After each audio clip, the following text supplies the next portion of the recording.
अस्सलाम वालेकुम वीवर्स। उम्मीद करता हूँ आप सब दोस्त खैरियत से होंगे। मेरा नाम है उस्मान अली और आप देख रहे हैं मेरे YouTube channel Usman pharmacy doctor, जो मेडिकल से रिलेटेड है। वीवर्स, मैं अपने मेडिकल चैनल पे आप दोस्तों के साथ मेडिसिन से रिलेटेड मुफीद बातें शेयर करता हूँ। आज का मेरा टॉपिक स्पासलार पी सिरप के हवाले से, जिसमें मौजूद साल्ट आयोसिन पेट में दर्द, पेट में मरोड़ और आंतों की इन्फेक्शन और दर्द के लिए बहुत मुफीद है। वीवर्स, आज मैं आपको स्पासलार पी सिरप के यूजेस, बेनिफिट और साइड इफ़ेक्ट के बारे में बताऊंगा। आपसे रिक्वेस्ट है कि स्पासलार पी सिरप के बेनिफिट जानने के लिए वीडियो को पूरा देखें, ताकि स्पासलार पी सिरप का गलत इस्तेमाल करने से आपको कोई नुकसान न हो। तो चलिए वीवर्स, जानते हैं स्पासलार पी सिरप के बेनिफिट। वीडियो शुरू करने से पहले आप दोस्तों को बताते चलूँ कि जिन दोस्तों ने मेरे यूट्यूब चैनल उस्मान फार्मेसी और डॉक्टर सब्सक्राइब नहीं किया, वो जल्दी से इस चैनल को सब्सक्राइब कर लें और बेल आइकॉन ज़रूर प्रेस करें, ताकि मेरी नए आने वाली मेडिसिन से रिलेटेड मुफीद वीडियो आपसे मिस ना हो जाए। वीवर्स, स्पासलार पी सिरप जो कि पाकिस्तान की एक नेशनल कंपनी एजीपी फार्मास्यूटिकल तैयार कर रही है। स्पासलार पी सिरप की composition hyoscine butyl bromide 5 milligram पर 5 मिलीलीटर है और ये एक एंटी स्पास्मोडिक सिरप है। वीवर्स, स्पासलार पी सिरप आपको हर अच्छे और बड़े मेडिकल स्टोर से बआसानी मिलेगा और इसकी कीमत इंतहाई मुनासिब सिर्फ 154 रुपये है। अब मैं आपको स्पासलार पी सिरप की खुसूसियात के बारे में बताता हूँ। तो वीवर्स, स्पासलार पी सिरप को हम मैदे और आंतों की शदीद तकलीफ़ में इस्तेमाल कर सकते हैं। ख़ास तौर पर मैदे और आंतों की हरकत में कमी हो जाए तो स्पासलार पी सिरप उनके लिए बहुत मुफीद है। इसके अलावा स्पासलार पी सिरप आंतों के अज़लात की मरोड़, ख़ास तौर पर मैदे, आंतों और पेशाब की नाली के अज़लात की मरोड़ को दूर करती है। स्पासलार पी सिरप मैदे के ज़ख़म, पेप्टिक अल्सर की अद्वियात के साथ भी इस्तेमाल किया जाता है। यानी जिन लोगों को मैदे में इन्फेक्शन है, तो वो बाकी जो एंटीबायोटिक वगैरह इस्तेमाल कर रहे हैं मैदे की इन्फेक्शन या मैदे के अल्सर के लिए, या मैदे को जैसे लोग कहते हैं कि मैदे के ज़ख़म में, एच बाइलोरी में जिन लोगों के मैदे में ज़ख़म वगैरह हो जाते हैं, उनके साथ बाकी दवाइयों के साथ भी आप स्पासलार पी सिरप का इस्तेमाल कर सकते हैं। इसके अलावा वीवर्स, स्पासलार पी सिरप पित्ते की नाली और पेशाब की नालियों की तकलीफ़ में भी बहुत फ़ायदेमंद है। यानी जिन लोगों को पित्ते की इन्फेक्शन है और पेशाब की नाली में इन्फेक्शन या दर्द है, तो वो लोग भी स्पासलार पी सिरप का इस्तेमाल कर सकते हैं। इसके अलावा वीवर्स, स्पासलार पी सिरप मोशन सिकनेस, मतली और उल्टी को रोकने के लिए भी इस्तेमाल किया जाता है। बच्चों में पेट दर्द के लिए भी आप स्पासलार पी सिरप का इस्तेमाल कर सकते हैं। वो बच्चे जो सारा दिन बाहर की चीज़ें खाते हैं, नाकिस चीज़ें खाते हैं, या घर का खाना बग़ैर हाथ मुँह धोए खाते हैं, तो उनके पेट में दर्द होता है या पेट ख़राब हो जाता है, तो उन बच्चों के लिए भी हायोसिन सिरप बहुत मुफीद है। अब मैं आपको इसके इस्तेमाल के बारे में बताऊं तो वीवर्स, स्पासलार पी सिरप को गुर्दे और पित्ते की पथरी से होने वाले दर्द के लिए आप इस्तेमाल कर सकते हैं।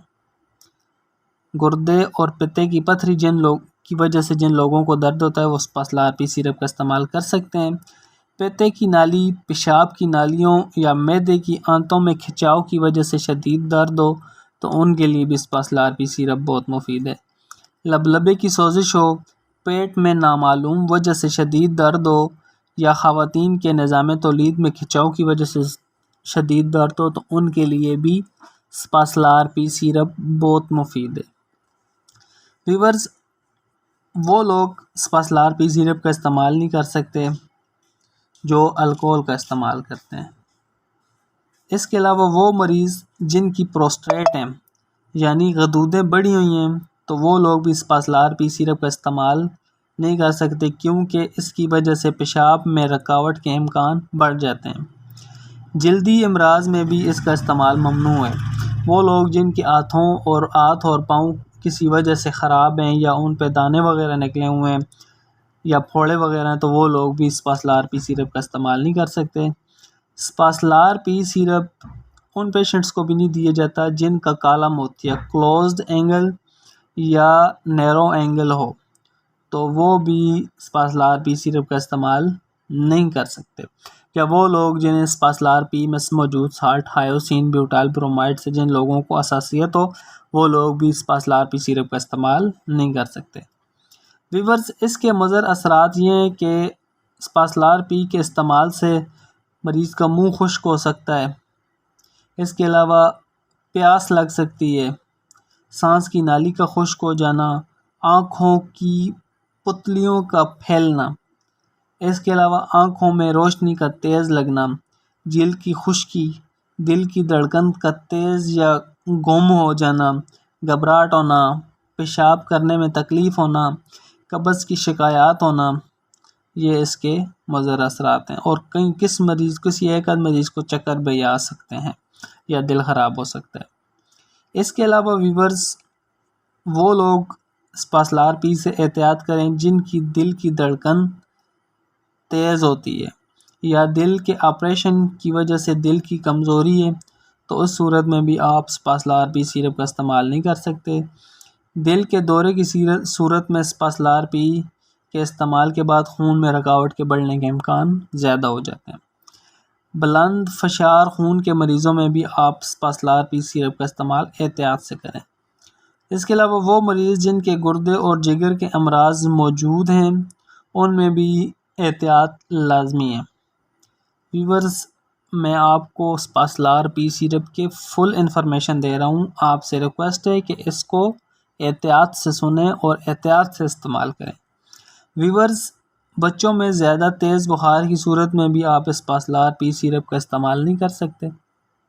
अक्सर बच्चों को तेज़ बुखार की वजह से या उल्टी आ जाती है या पेट में दर्द होता है, तो ज़्यादा पेट दर्द में बुखार अगर ज़्यादा तेज़ हो तो उसमें भी आप स्पासलार पी सिरप का इस्तेमाल नहीं करवा सकते। इसके अलावा दौराने अमल, ख़ास तौर पर पहले 3 माह में स्पासलार के इस्तेमाल में एहतियात करें। पहले 3 माह में स्पासलार पी सिरप के इस्तेमाल में एहतियात करें। दूध पिलाने वाली माएँ स्पासलार पी टैबलेट का इस्तेमाल कर सकती हैं। अब ये तो व्यूअर इसके फ़ायदे और नुकसानात थे। अब मैं आपको स्पासलार पी सिरप के इस्तेमाल के बारे में बताता हूँ। तो शीर ख्वार बच्चों में आप 1 चाय का चम्मच दिन में 3 बार, 1 साल से 6 साल की उम्र के बच्चों में 1 से 2 चाय के चमचे दिन में 3 बार, 6 साल से ज़्यादा उम्र की बच्चों में या बालिग अफराद में 2 चाय के चमचे दिन में 3 से 5 बार। तो व्यूअर्स, ये थे स्पासलार पी सिरप के बेनिफिट, यूजेस और साइड इफ़ेक्ट। आपसे रिक्वेस्ट है कि स्पासलार पी सिरप को इस्तेमाल करते वक्त इन हिदायत पर ज़रूर अमल करें ताकि आपको कोई नुकसान न हो, या मज़ीद इन्फॉर्मेशन के लिए अपने डॉक्टर से मशवरा करें। अगर आपको हमारी वीडियो अच्छी लगे तो इसे अपने दोस्तों के साथ ज़रूर शेयर करें। मिलते हैं अगली वीडियो में, तब तक के लिए अपना और अपने अजीज़ दोस्तों का बहुत सारा ख्याल रखें। अल्लाह हाफ़िज़।